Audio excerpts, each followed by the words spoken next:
ఓం నమో వెంకటేశాయ. అందరికీ నమస్తే అండి. Welcome back to my channel Tirumala talks. నేను మీ లక్ష్మీ పూజిత. తిరుమల యొక్క డైలీ అప్డేట్స్కి స్వాగతం. తిరుమల దర్శనానికి సంబంధించిన లేటెస్ట్ అప్డేట్స్ కోసం మన ఛానల్ యొక్క టెలిగ్రామ్ గ్రూప్లో మరియు వాట్సాప్ ఛానల్లో జాయిన్ అవ్వగలరు.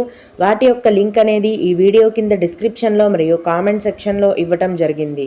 ఈరోజు ఈ వీడియోలో మనం తిరుమలలో ప్రస్తుతం కొనసాగుతున్న భక్తుల యొక్క రద్దీని గురించి, అలాగే భక్తులు అడిగే ముఖ్యమైన దర్శనం వివరాలను గురించి కూడా తెలుసుకుందాం. కనుక వీడియోని చివరి వరకు చూడండి.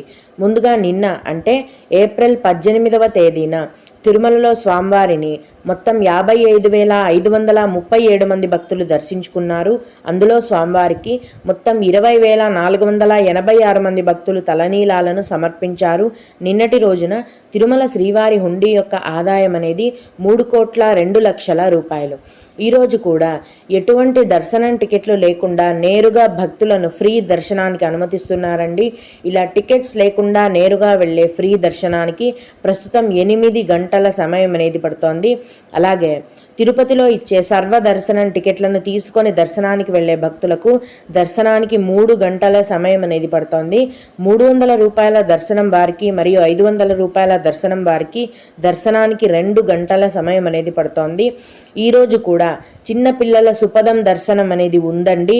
ప్రస్తుతం చిన్నపిల్లల సుపదం దర్శనానికి 1 గంట సమయం అనేది పడుతోంది. అలాగే విఐపి బ్రేక్ దర్శనం టికెట్లను కలిగి ఉన్న భక్తులకి కూడా దర్శనానికి 1 గంట సమయం అనేది పడుతోంది. ప్రస్తుతం తిరుమలలో భక్తుల యొక్క రద్దీ అనేది సాధారణంగానే కొనసాగుతోందండి. తగ్గింది కూడా. ఎందుకంటే టికెట్స్ లేకుండా నేరుగా వెళ్ళే ఫ్రీ దర్శనానికి 8 గంటల సమయం మాత్రమే పడుతోంది. దీన్ని బట్టి ప్రస్తుతం తిరుమలలో భక్తుల యొక్క రద్దీ అనేది తక్కువగా ఉంది అని మనం అర్థం చేసుకోవాలి. ఇకపోతే నిన్న అంటే ఏప్రిల్ 18వ తేదీన ఉదయం 10 గంటలకు 2024 జూలై నెలకి సంబంధించిన ఆన్లైన్ సేవ ఎలక్ట్రానిక్ డిప్ని టీటీడీ వారు ఆన్లైన్లో విడుదల చేయడం జరిగిందండి. ఏప్రిల్ 18వ తేదీ ఉదయం 10 గంటల నుంచి ఏప్రిల్ 20వ తేదీ ఉదయం 10 గంటల వరకు ఈ లక్కీ డిప్ అనేది ఓపెన్లో ఉంటుంది. భక్తులందరూ కూడా దయచేసి ఎవరైనా మీ పేర్లను అప్లై చేసుకోలేకపోతే కనుక ఈరోజు కూడా ఓపెన్లో ఉంది. లక్కీ డిప్లో మీ పేర్లని అప్లై చేసుకోగలరు. లక్కీ డిప్ అంటే ఏంటి అనేది నిన్న అంటే ఏప్రిల్ 18వ తేదీకి సంబంధించిన వీడియోలో నేను పూర్తిగా వివరించానండి. ఒకసారి ఆ వీడియో చూడండి. ఇప్పుడు మీకు మళ్ళీ ఒక సెంటెన్స్లో మళ్ళీ చెప్పేస్తానండి. సేవ ఎలక్ట్రానిక్ లక్కీ డిప్ అంటే ఏంటంటే తిరుమలలోని గర్భగుడిలో స్వామివారికి కొన్ని రకాలైన సేవలు చేస్తారండి. అవేంటంటే సుప్రభాతం, తోమాల, అర్చన మరియు అష్టదళ పాదపద్మారాధన. ఈ సేవలకు నార్మల్గా టికెట్ బుకింగ్ అనేది ఉండదండి. ఈ సేవలలో పాల్గొనాలి అంటే టీటీడీ వారు ప్రతి నెల ఆన్లైన్లో ఇలాగ లక్కీ డిప్ని ఓపెన్ చేస్తారండి. లక్కీ డిప్ అంటే లాటరీ అన్నమాట. లాటరీ లాగా ఈ సేవలను ఈ లక్కీ డిప్లో ఉంచడం జరుగుతుంది. ఈ లక్కీ డిప్ ఓపెన్ అయినప్పుడు భక్తులందరూ కూడా ఆయా సేవలకు పేర్లను అప్లై చేసుకుంటారు. ఈ పేర్లన్నీ అప్లై చేసుకున్న తర్వాత టీటీడీ వారు డిప్ని వేసి ఎవరైతే సెలెక్ట్ అయ్యారో వారి యొక్క మొబైల్ నెంబర్కి ఏ సేవకి సెలెక్ట్ అయ్యారనేది మెసేజ్ని పంపించడం జరుగుతుంది.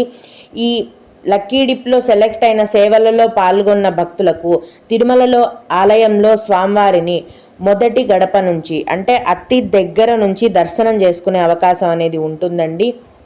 కనుక భక్తులందరూ కూడా ఈ లక్కీ డిప్ని అప్లై చేసుకొని స్వామివారిని దగ్గర నుంచి దర్శనం చేసుకునే అవకాశాన్ని పొందగలరు. ఇప్పుడు భక్తులు అడిగే ముఖ్యమైన దర్శనం వివరాలను తెలుసుకుందాము. ఇవి అడిగిన వారికే కాకుండా దర్శనానికి వెళ్ళే ప్రతి ఒక్కరికి కూడా ఉపయోగపడతాయి. ఒక భక్తుడు చంటి పిల్లలకు ఎన్ని ఏళ్ల వరకు ఫ్రీ దర్శనం ఉంది అని అడిగారండి. 12 లోపు వయస్సు ఉన్న పిల్లలు ఉన్నట్లయితే గనక వారికి ఎటువంటి దర్శనం టికెట్లు కూడా అవసరం లేదండి. మీరు ఏ దర్శనానికి వెళ్తున్నా కూడా వారిని డైరెక్ట్గా మీతో పాటు టికెట్స్ లేకుండా దర్శనానికి తీసుకొని వెళ్ళొచ్చు. 12 లేదా 12 వయస్సు దాటిన వారు ఉన్నట్లయితే మాత్రం ఖచ్చితంగా దర్శనం టికెట్లు అనేవి తీసుకోవాల్సి ఉంటుంది.